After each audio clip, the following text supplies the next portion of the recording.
with the type of men we work with, they're so focused and locked in with their wealth or with their career and finances that once they make their health a priority, they can get really good and quick momentum. But when there is something that changes in their schedule or they travel, that's like a really big roadblock for a lot of the guys. And we have to adapt to the environment, come up with an updated plan, changing plan, but also work on the mindset that, hey, you can't just take action when you're at home and your perfect routine. You also have to take action, even if it's imperfect action, when you're not at home, when you're not environment. And, maybe you only get 8 out of 10 points there, but 8 out of 10 is better than 0 or 1 out of 10. And so that shift basically away from the black and white, all or nothing thinking and more to a balanced approach is a really big key to long-term consistency.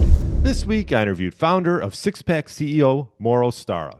He's a peak performance expert and trusted advisor to successful CEOs and business owners. We discussed Mauro's health journey, along with important blood markers, misconceptions around getting in shape, role of hormone optimization, Mauro's optimal eating routine, and his one tip to get your body back to what it once was. Really enjoyed my interview with Mauro. I know you will too. Thanks so much for listening and enjoy the show. All right, welcome to the Get Lean, Eat Clean podcast. My name is Brian Gryn, and I have Mauro Stara on. Welcome to the show. Thanks for having me on, Brian. Thanks for coming on all the way from Portugal. Absolutely. Could be my first guest from Portugal, so congrats on that. Oh, that's good. You're expanding the audience. Yeah, exactly. And we were talking before we got on. We cater to similar audiences and used to both be in banking. When did you, and you mentioned you started getting into like health and wellness to around 2015, Yes. and now Yeah. you're the founder of Six Pack CEO. I like that. Thank you. Yeah. What about yourself? When did you make the transition from banking? Gosh, it was I've been in health and wellness for close to 20 years. So probably around 2005. Wow. Before the crash and everything. Yes, before all that. What made you want to sort of get into this category of business? I had like my own personal transformation, really skinny, put on some size. Everyone started asking, hey, what did you do? Can you help? And I developed a passion for that. And then as I was working in banking and advancing my career and training people in person and working on an online business, it was just so much on my plate. And the one thing that had to go was my health. So I kind of sacrificed my health in the Mm, process of chasing wealth.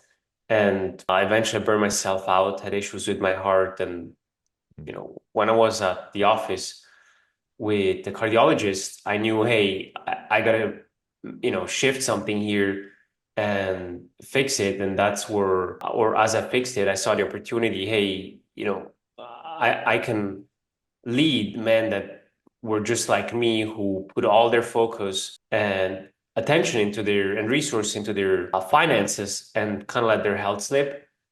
And that's where I got a little bit more niche down and focused and doubled down on that. But even prior to that, to close the loop to your question, I knew I didn't want to have a boss and I didn't want to work a 9 to 5. Like, it just didn't seem right to do that for the rest of my life. And it was very, very early on that there was that strong feeling of, you could say, breaking out. yeah. Yeah. And like you mentioned, I think it's a common problem that a lot of like middle-aged men and women run into is sort of not like prioritizing wealth over their health, like you mentioned.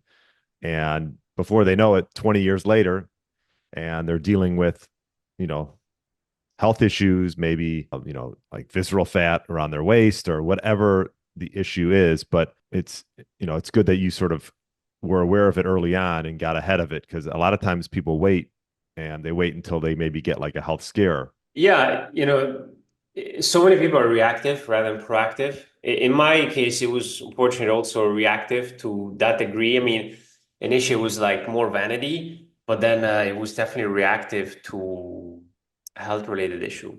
Yeah. And what is the sort of your approach with clients, when it comes to just like specializing in certain, in their unique like goals that they're trying to set out. What do you do mainly when you start working with clients? So we start them off with two pieces of information. We look at, their lifestyle and do an assessment there, their schedule, their psychology, their preferences, their past diet history, like a big intake form to gather a little bit more information on what's going on, in the environment, with their schedule, work, past and current and future fitness status. And that's part one. And part two is the blood work. So we look also what's inside in the body and make sure that we customize the plan to that to speed up results and catch any potential health issues early on. What type of blood markers do you typically look at? So we have 97 biomarkers that we look at, organ function, so liver, kidney, heart health, so your lipid profile, lipoproteins like ApoB, lipoprotein A, inflammation, homocysteine, all, hormones, so testosterone, free testosterone, SHBG, prolactin, IGF-1, like that full cascade there, sugar, immune system, so white blood cells, and then oxygen, red blood cells.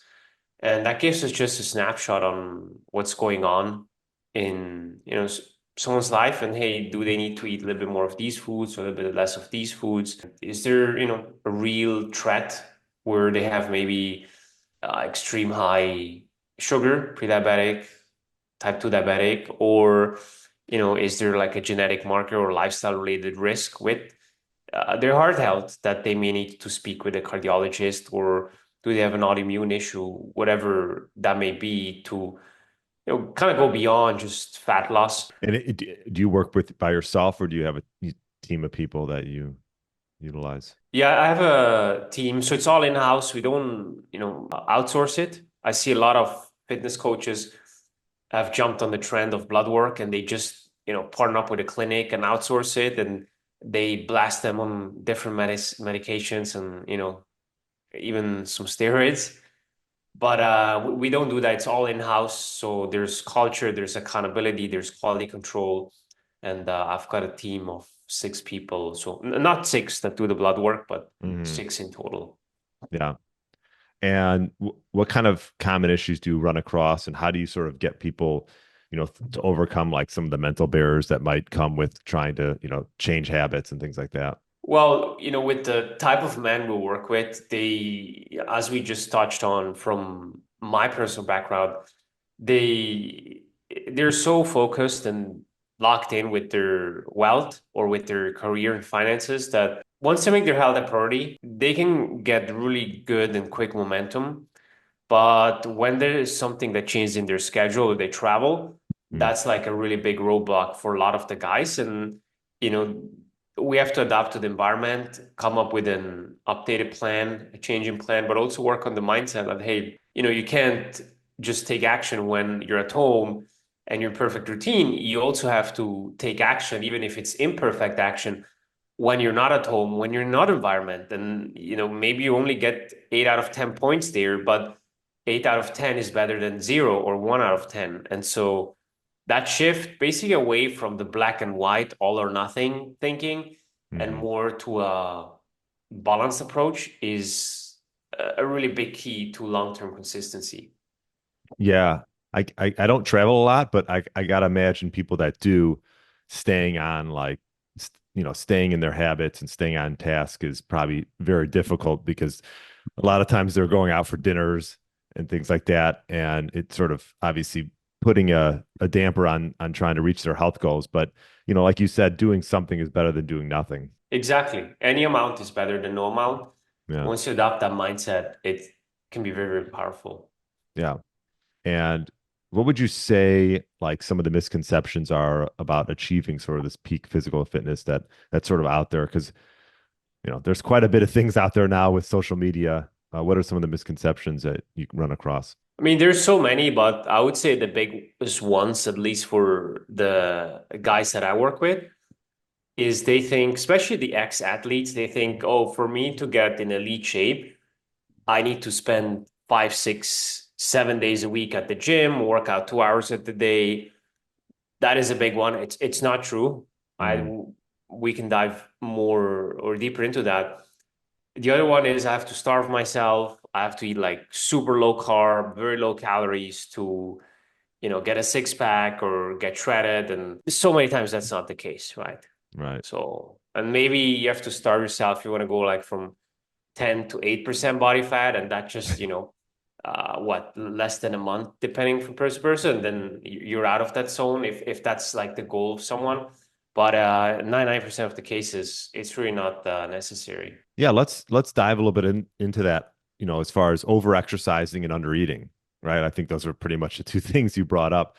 What what do you see works best for most people when it comes to that? Because that seems to be like a growing trend. People are on like two sides of the extreme, and it sounds like you like prefer more of a balanced approach. Yeah, and I think those extremes come from two places. Before we dive deeper, one, you see someone on Instagram or YouTube, and you see them, they're lifting every day, and you think, okay, I need to do that as well. Or you used to lift every day in college when you did college sports whatsoever.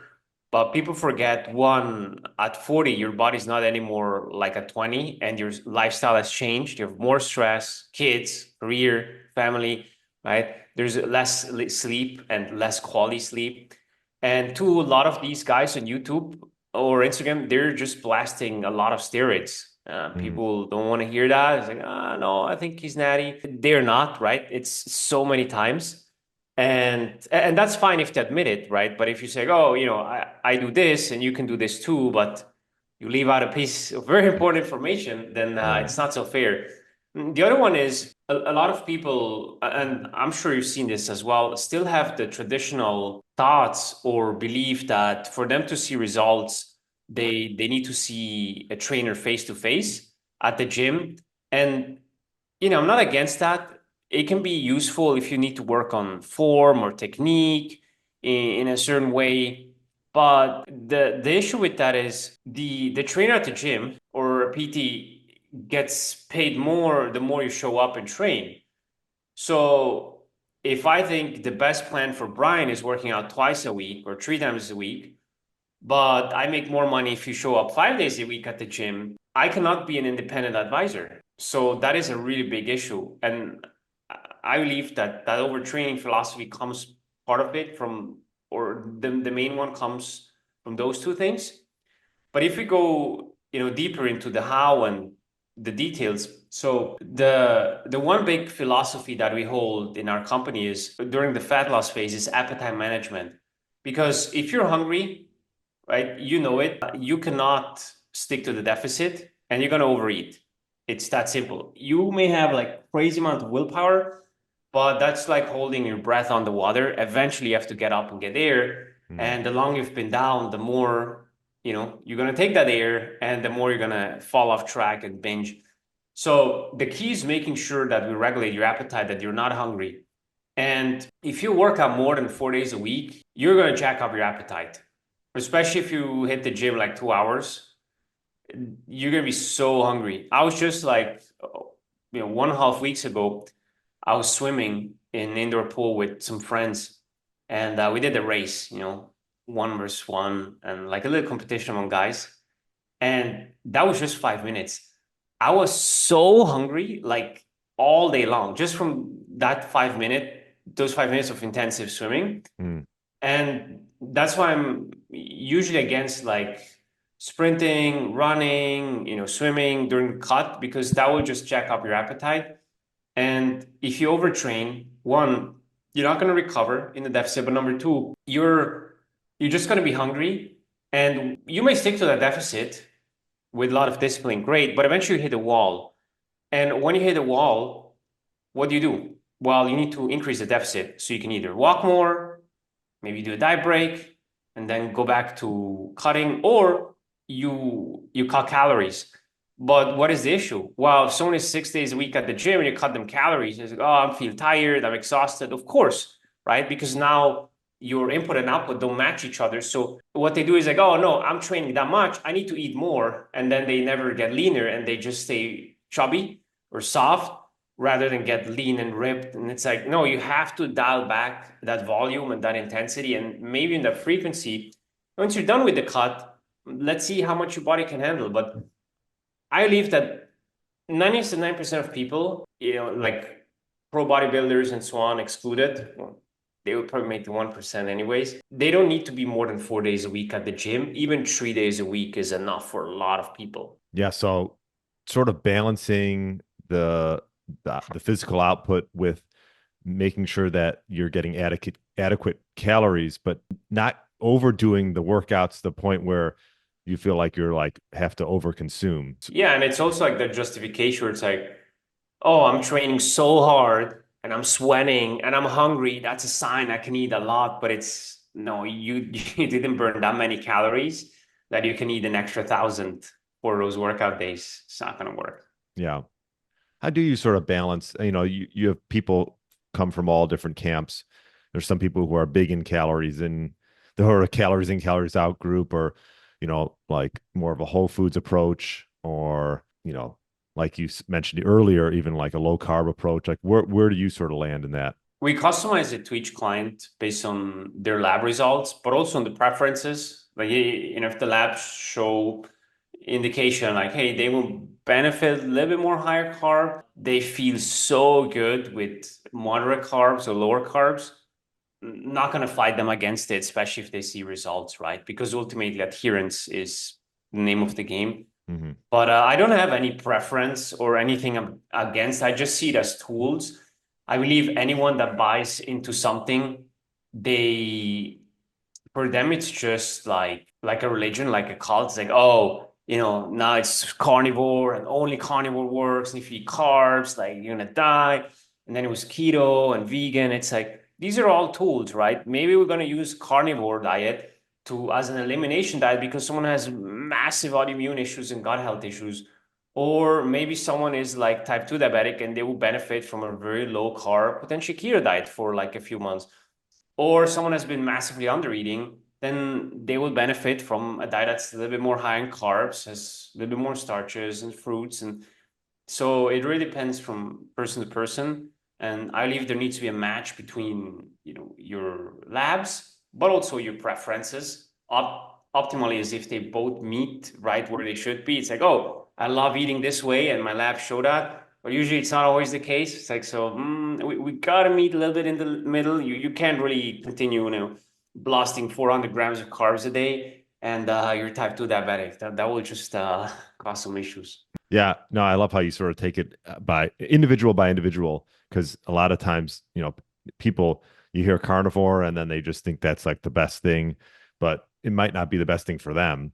And what about like the role of like hormone optimization when it comes to, achieving optimal health, especially obviously as we're aged, this is something that's sort of a big deal. So we take a natural approach first, philosophy, meaning we look at the labs and we prescribe natural solutions. So diet, lifestyle, the boring stuff, sunlight exposure, sleep, supplements, fixing nutrient deficiencies. So if your testosterone is low and we see magnesium is low, vitamin D is low, zinc is low, you're getting 4 hours of sleep. Well, of course it's low. Like, why would your body, prioritize that if you don't have the raw materials and you're just overstressing your body?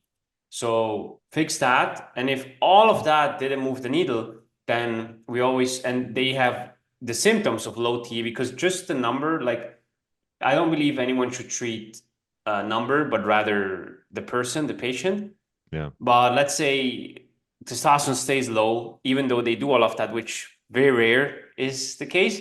But let's say it does stay low, then we recommend that they speak either with their PCP, so primary care physician, or they go to a men's health clinic, anti-aging clinic, TRT clinic, or whatever they need, and get a consultation there to optimize that. And we don't prescribe it because I believe that when you don't have a horse in the race, you can give independent advice. If I'm selling TRT, well, it's like, your testosterone is low. How about we take this? Well, no, I'm more interested to fix the root cause rather than treating the symptom. Why is it low? Right. And yes, if you've done everything and you've put in the work, I'm totally not against it Right. because it is a thing that's gonna impact your quality of life in a positive or negative way.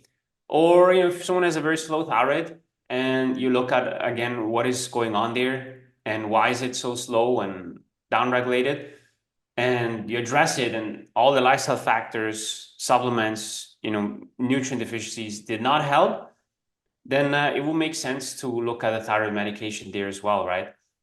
Same goes for other biomarkers, but very rare is it that I tell someone, hey, you got to get on this or you got to take that. It's usually just nobody wants to hear that, but it's poor lifestyle, nutrient deficiencies, which can contribute again to poor lifestyle, and maybe some supplements that will help in certain cases. Yeah, it's like everyone wants the quick fix, right? But sometimes you gotta sort of take the slow, maybe the slow, like more sustainable route. I mean, you're seeing that with like Ozempic, right? Is that something that you run across? Do a lot of men get on that you know? We have some guys who were on it, joined the program, and eventually got off it. And I don't shame anyone because if you're like 50, 100 plus pounds overweight Yeah, and you struggle with that your whole life, and now you have something that kind of goes into the rule that I share with you, appetite management, that allows you to eat less. And that's the only way that you see results. It's better than nothing because if that's gonna, I know that sounds controversial on a fitness podcast, and people in the industry are like, oh no, Ozempic is bad. Yeah, I'm generally not for it, but if someone really has tried everything and they can't stick to something, well, and they're like, say, type 2 diabetic, do you want to let them die earlier, or do you want to have them live longer and through that medicine? So, yeah, they're cheating, so to say. But if I would have exhausted all options and the needle wouldn't move, I would do it as well, right? It's like, if I know I'm going to die potentially 10, 15 years earlier, which studies show with type 2 diabetes, then, and I can trade it with that drug, I would do sure. it, Yeah, right? Of course, there's an honor and the pride of doing it naturally and, working hard, so to say.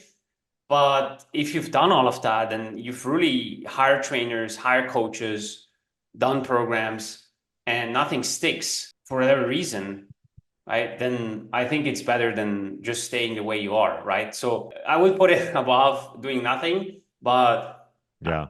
it's very rare that I see someone needs to be on it because once you structure diet properly, matching, as we talked about, the training volume and everything is in place, it's very rare that someone would really need it. Now, if they're like 500 pounds, okay, then it may be a different story. But for most people, it's really not needed. Yeah, I mean, if you can bring lifestyle changes along with it, I think that is would be obviously more effective. I think when people maybe run into a problem is if they just get on it and that's all they rely on.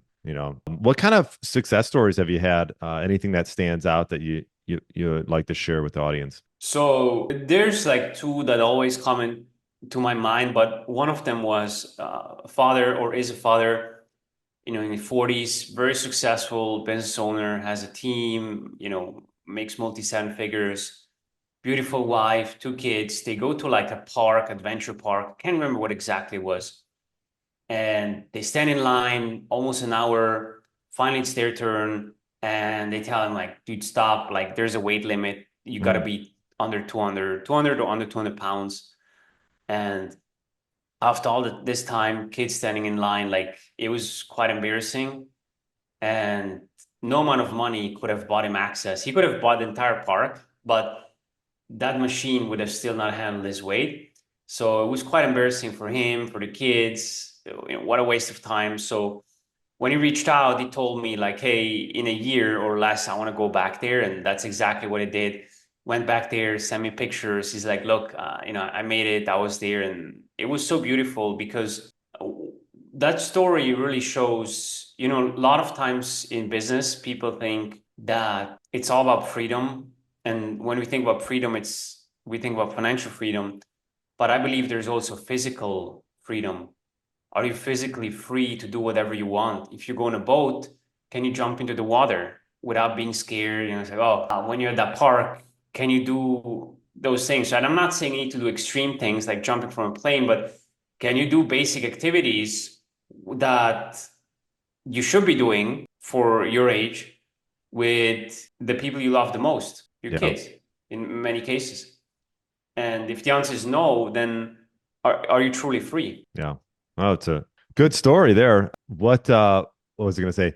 What would you say as far as I'm a big routine guy? What are some of your routines that you like to implement for your own self when it comes to day-to-day eating and fitness and sleep and all the things? One of my coaches on the team, he's been with me for a little bit more than a year now. He always has that mantra or motto or theme, eat like a dog. And as like boring or basic that sounds, but all the fit people I know, they tend to eat the same things, not every day, but every week. Hmm. So, and it's not chicken, rice, and broccoli, but every person I know that's very, very fit and has stayed fit for years and even decades, they have 4 to 5 meals that they rotate in a week and they just stick to them relentlessly. So for me, I know exactly what I'm going to get in the week. It's usually wild caught salmon, lean ground beef. If I'm bulking heavy, then, a little bit more fatty ground beef, ribeye, usually chicken breast or chicken thighs. Those are the main ones. And then rice and potatoes. So usually 5 days a week for sure rice. And then the other 2 days, like white potatoes, sweet potatoes, and a lot of fruits and veggies, non-sweet fruits like cucumber or avocados. There's just a basic stack that I follow. And do I deviate? Do I eat some lamb or some shrimps or certain foods once in a while when I go to a restaurant or just at home to rotate? For sure. But that is like the biggest hack. Just pick some foods that you like and are alignment with your goals and just rotate those. It's so much easier to do grocery lists, to do bulk orders, and to stick to the plan. And also when you eat all the same thing, like, we talked or you asked before about tracking calories. I'm a big fan of that because once you have the data, you know what's going in. But eventually, as you get to your ideal shape, you can start backing off from the tracking. Like I don't track right now, but and I can navigate from cut to bulk very easily where I have my bulking food. And then during the cut, it's just, okay, I'm gonna do half the portion of rice and only one instead of two bananas and only one scoop instead of two scoops of yogurt. So you can eat the same things, you just cut down on the portions. That will create your deficit. And it's like so easy. And then when I'm bulking again, it's like, okay, or go to maintenance, let's make those adjustments and go from there. So I would say that is like the biggest one. Then the gym, put in your schedule and block it off like a very, very important meeting. Those are big. I used to have like a really big morning routine, but I've just found that was too stressful. And now it's like some basic, a little bit of stretching, breathing, and then I get to work. And evening, I used to have a bigger routine as well, but less is more in many cases. That's pretty much it. Yeah. I like the point around eating.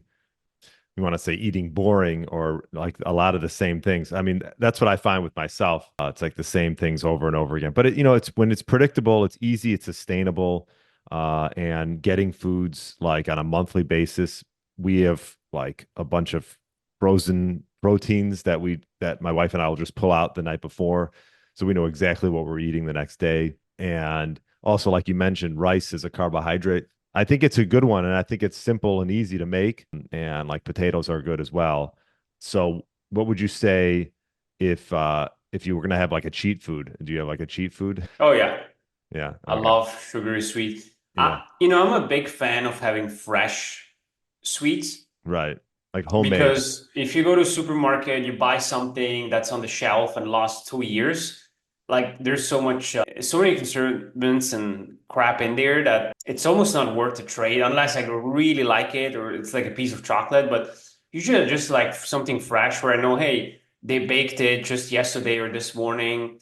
It's fresh and it will expire in like 1, 2 days. That will usually taste better than like the stuff that's like packed and in the shelf for another 2 years. And that's what I usually have. So it's usually something with chocolate. I'm a Mhm. big fan of chocolate. Mm. It's bread. something with bread and chocolate. And I'm a big fan of having variety and different tastes when it comes to that. So if I had a dessert like a few times, I don't get too excited about it. Say, yeah, I can skip that. But if there's something new, it's like, oh, I haven't seen this one in that bakery. I gotta try it. So that excitement for new, that dopamine hit, that's for sure a little kryptonite there for me. And then when you talk about bulking and cutting, is this something you do every few months or every, 6 months, or how do you sort of navigate bulking and cutting for you? So I aim to, end always the cut around 10% body fat, give or take. That sets like a really solid lean foundation. And then I bulk up to 15%, Mm. and that's a threshold. So I always have like a threshold and then I go down. Obviously, I've overdone bulks where I end up like at 19%. And I feel great, like very strong and bigger, but it doesn't look that great, especially if you Yeah, that's a have a big lot of food, you get like bloated.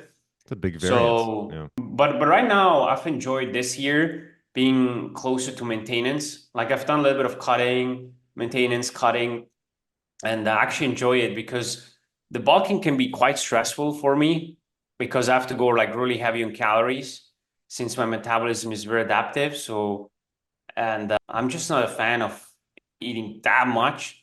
How many And how if you look at the latest studies that came out, you don't need like a huge surplus. You can be a maintenance or like 150, like I think it was 5 to 15% surplus, or like a really small surplus in many cases. And that is enough to stimulate growth with very little fat gain. So what's how many bulking what's the calorie amount typically around for you for bulking? it depends how deep I'm into bulk, but like I did one for, it was in 2023. It was very long. I think it was over a year. And I got up to like a peak, not always, but like 34, 3,700 calories. And I'm like 165, 170 pounds. So that was quite a lot of food. Hmm. Because if you think about it, it's like almost 4 meals at 1,000 calories, or like 3 meals at 1,000, and then another one.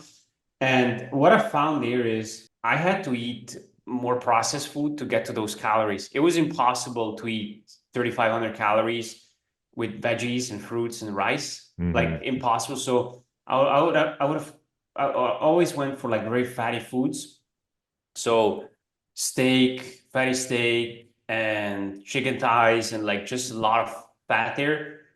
And I would throw in the rice, a lot of honey, but that would get me like to 26, 2,800. And it's like, man, I got like more to go.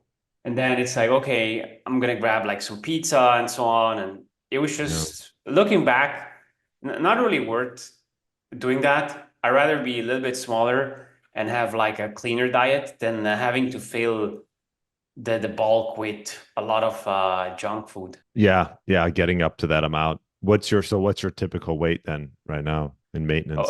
Yeah, 168 right now. 168. Okay. What's one thing you've changed your mind on in over the last, let's say, 8 to 10 years? That's a really good one.